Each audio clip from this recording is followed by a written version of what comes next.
My name is Kyungju Son. I was born in Pyongyang, the capital of North Korea.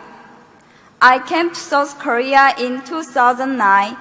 I am 18 years old and I am currently in my second year of high school. I was the only child of a very wealthy family. My father was an assistant of Kim Jong-il, who is the leader of North Korea. When I was only 6 years old, my family was politically persecuted by the North Korean government. So we escaped to China. That was in 1998. After we settled in China, one of our relatives led my family to church. There my parents came to know the amazing grace and love of God. Then only a few months later, my mother, who was pregnant with her second child, passed away from leukemia. Yet in the midst of this family tragedy, my father started a Bible study with missionaries from South Korea and America. It was his strong desire to become a missionary to North Korea.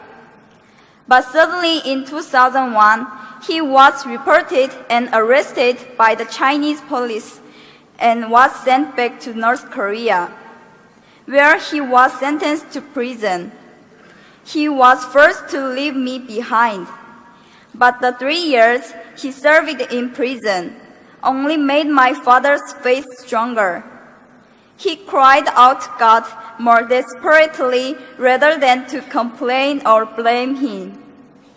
When he was released from prison, he returned to China. We were reunited briefly. It was then that he started to gather Bibles. Not long after, he decided to return to North Korea to share Christ's message of life and hope among the hopeless people of his homeland. He chose not to go to South Korea, where he could have enjoyed religious freedom. Instead, he chose to return to North Korea to share the love of God in a dangerous land. It breaks my heart to tell you that in 2006, his work was discovered by the North Korean government and he was again imprisoned. I have heard no word from my father nor about him ever since. In all probability, he has been shot to death in public on charges of treason and espionage, as is so often the case for persecuted Christians in North Korea. When my father was arrested the first time in 2001 and was forced to leave me and return to North Korea, I was not yet a Christian. That's when I was adopted by a young Chinese pastor's family. They showed me great love and care. Through them, God protected me. But the pastor and his wife had to go to America in 2007. Shortly after that, I was given the opportunity to go to South Korea. It was while I was still in China, staying at the Korean consulate in Beijing, waiting to come to South Korea. Late one night, I saw Jesus in a dream. He had tears in his eyes. He walked towards me and said, "Kyungju, how much longer are you going to keep me waiting? Walk with me. Yes, you lost your earthly father, but I am your heavenly Father, and whatever has happened to you was because I love you." After I woke up from the dream, I kneeled and prayed to God for the first time. That night, I realized that God, my Father, loves and cares about me so very much that He sent His Son Jesus to die for me. I prayed, "God, here I am. I just lay down everything and give you my heart, my soul, my mind, and my strength. Please use me as you will."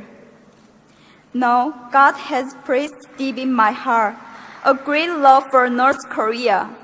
just as my father was used there for God's kingdom. I now desire to be obedient to God. I want to bring the love of Jesus to North Korea.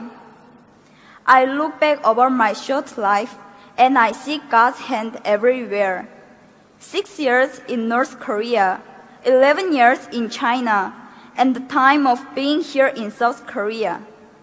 Everything I suffered, all the sadness and grief, everything that I experienced and learned, I was to give it all to God and use my life for His kingdom.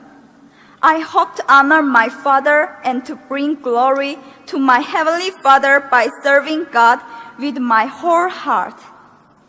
Currently, I am working hard to get into university to study political science and diplomacy. Then, I want to work for the rights of the people of North Korea whose rights have been taken away. I believe God's heart cries out for the lost people of North Korea. I humbly ask you, my brothers and sisters here in this place, to have the same heart of God. Please pray that the same light of God's grace and mercy that reaches my father and my mother and know me will one day soon dawn upon the people of North Korea. My people, thank you.